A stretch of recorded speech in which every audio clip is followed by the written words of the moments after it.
What's up, guys? Today I am super excited for the first ever episode of Beer30. Are we calling it Beer30? I think Beer30 is a good name. Beer30? Yeah. All right. And what's kind of like the purpose of us, coming here today? We're here to try some good local beers and just give our review on them. Got it. My name's Adam. I'm from So Yummy Asian Kitchen. That's what I'm currently working on. You might know me from the Boiling Shrimp. Might just know me from living in Statesboro. And this is Zach. Zach is the head brewer of Eagle Creek. If you want to kind of like tell us a little bit about yourself. So I've been down here a year now as the head brewer, and just tried to come in and just be diverse and make some cool different beers all the time. But I came from Tennessee originally, so this is the first move away from home, and I'm so far so good. Very nice. Craft brewery is a huge industry that's starting to grow and getting bigger still every day. Yeah. I think it's pretty big up in Tennessee, where you're from. It is, yes. Can you kind of like tell us a little bit about what craft brewing is?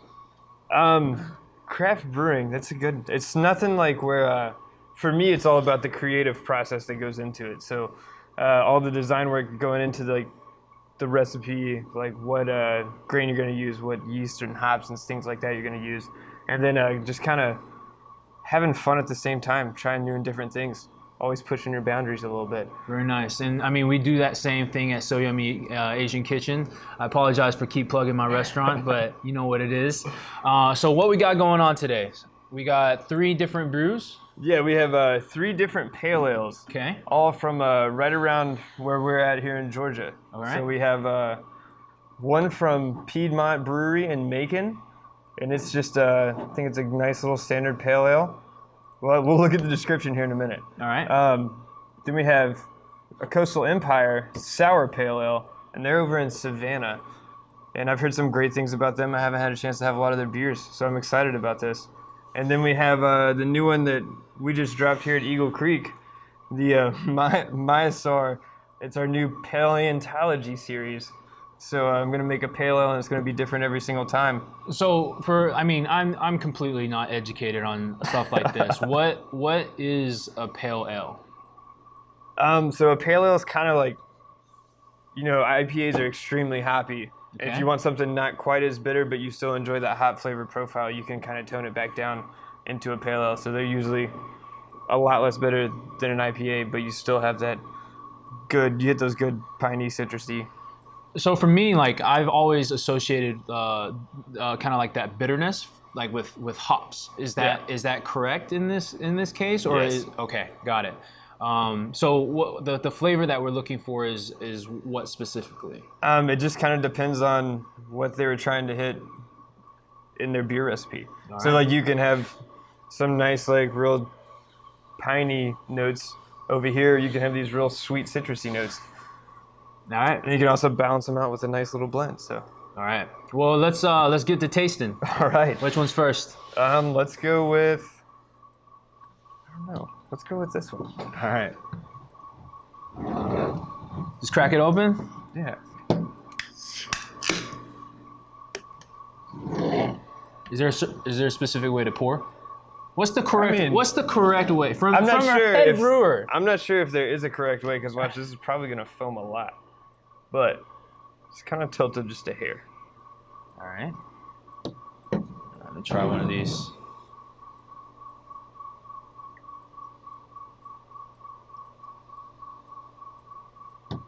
Beautiful color. Thank you.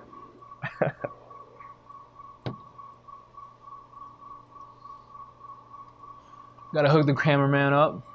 Yours right there. All right, let's give it a taste. Let's see what we're gonna. So this is It's a blackberry pale ale. blackberry pale ale. Yeah. All right.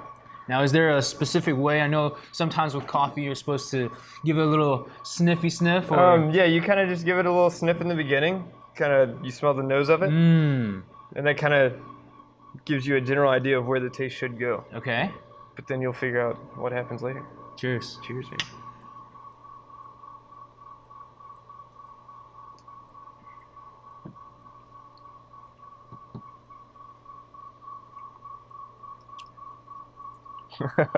What do you think? For me, I think that the smell is very aromatic. It smells good. When I taste it, it's light on the tongue. You get kind of this very aromatic berry maybe taste, and then towards the end it starts to dry out. Yeah. What does that dry out? I think that's kind of like that's the end part of that hot bitterness towards the back end. Very tasty. That's nice. Thank you. That's nice. It was a first try. Complete try? shot in the dark. So good. You just keep drinking. I think so, right? Do we pound them now? Is that like?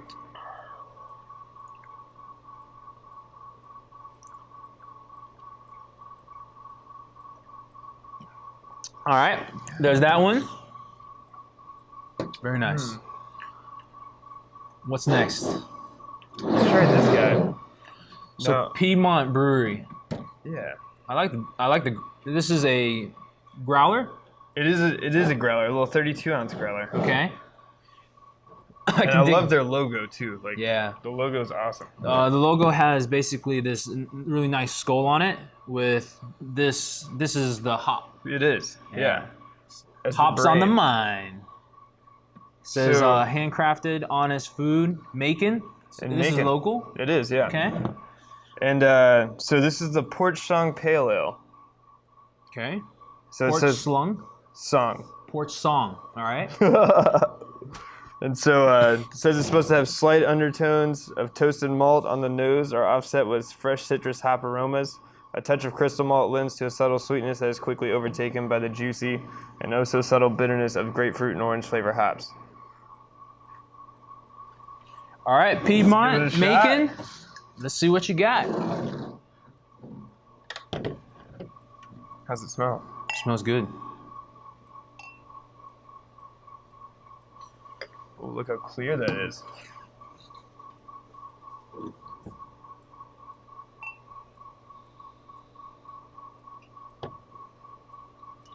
Now, I'm not getting a lot of foam from this. I mean, is that generally like what we're looking for? Or it tends, like on how carbonation's done, that's like, yeah, usually it shouldn't be overly foamy once you pour it out of the growler. Got you. I overcarbonated that one. That was my bad. Is it? Wait, so like, when I'm drinking at a bar and they, have a tap, generally speaking, there's a bit of like a foam layer that's on top. Is that something that is one? Because like looking at it from the restaurant, there's times when you want that foam because it stacks kind of the profit a little bit. Right? Yeah. So is that something that that you do want on there for like aromatic purposes, or? No, typically that just happens. It's due to just the whole tap motion. Gotcha. Because it sits and builds pressure, and then you reopen it, and it gets a little foam there in the beginning. Got you. I would say you wouldn't strive for an overly foamy beer. Do not. But you overdo do it want on the good foam. head retention. What is head retention? So that's like how long, depending on the beer, but like how long your head will like stay up there before it like fizzles out. And is that done chemically? Usually in the when you're building the grain bill, Okay. you can add things in that'll help beef it. Okay. Cool. All right, let's get the tasting. All right, man. So this is Piedmont, It is. Macon. Porch Song.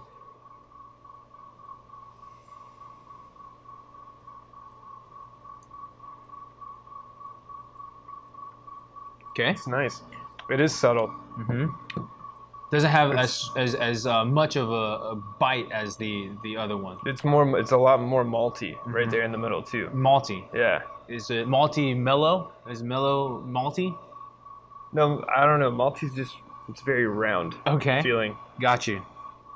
To me. But so both these type of beers are still They're in the pale pale ale category. Yeah. Is okay. So again, for the pale ale, is it within a certain percentage of? I think it's a bitterness rating Okay. usually, and then like how your grain bill is built too.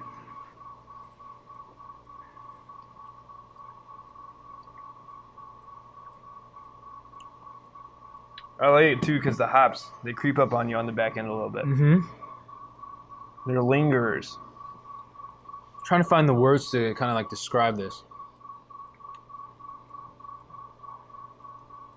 Like almost like earthy tones. It's very like, I don't know. I'm getting some like nice citrus like on the back.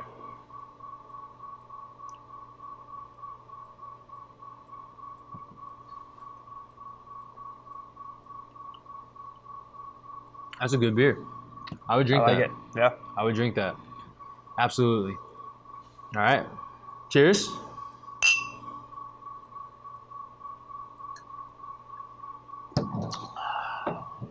I didn't pour you one. All right. Final glass. What we got? What we working with? All right. So we have the Blood Orange Citrus Breeze from Coastal Empire, and it is a Blood Orange Sour Pale Ale. What does that mean? So The blood orange is kind of like a main ingredient. yeah, you're gonna have like a huge presence of the blood orange flavor in there, Uh huh. and it's gonna be like a pale ale like we just had, but then they've thrown a sour yeast strain in there too. Okay. So it's gonna be interesting. It's gonna be sour. Okay. Sour. Yeah, I've been hearing. This is I've a been hearing thing. something. Is it a thing now? it's a thing now, Sour beer. Who'd have thought? right? Yeah. A lot more foamy. It is. Maybe because of the can. It could be, yeah.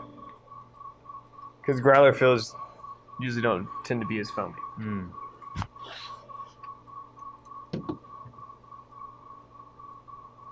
I don't like the smell of this one as much.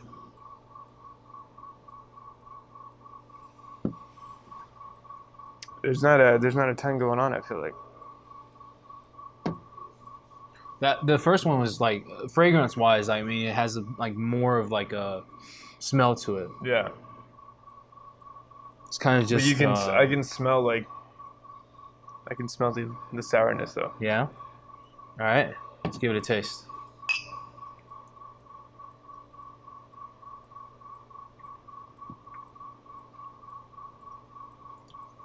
It's sour. That's weird for me. I don't know. Are you supposed to eat it with like something specific to? Not that I know of.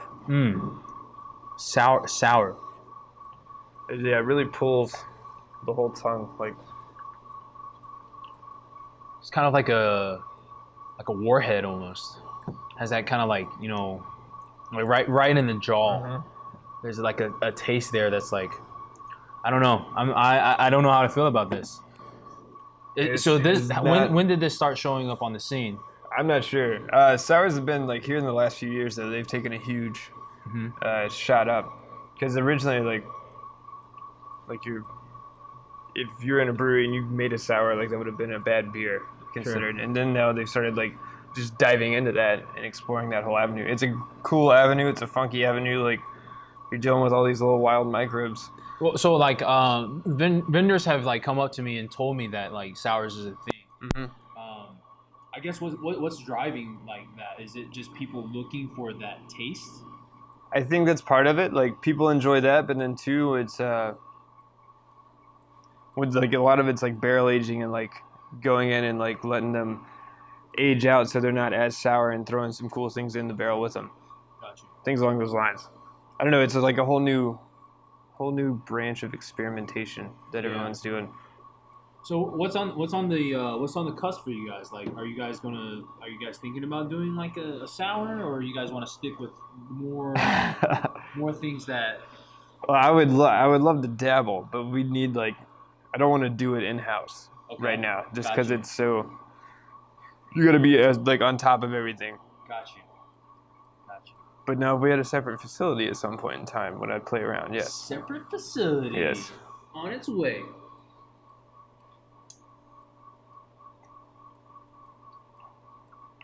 Ross, you gotta try this, man. It mellows out the more you drink it, though. Yeah.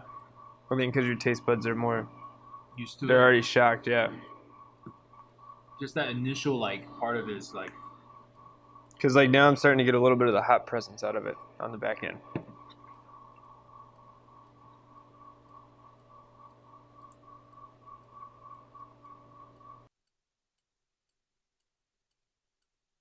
Okay.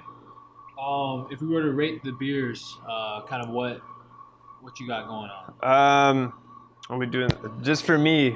Yours. Okay, I'm gonna go with Piedmont #1, Eagle Creek 2, and then Coastal Empire 3. Okay. If it were me, I would go. I really like the Eagle Creek, and then the Piedmont. And I don't know if this one even makes it on the.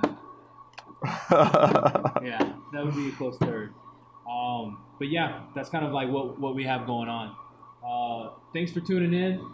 That's the show. Stay tuned. Tell us what you think. Leave it in the comments below. We'll be listening. And then thank you so much.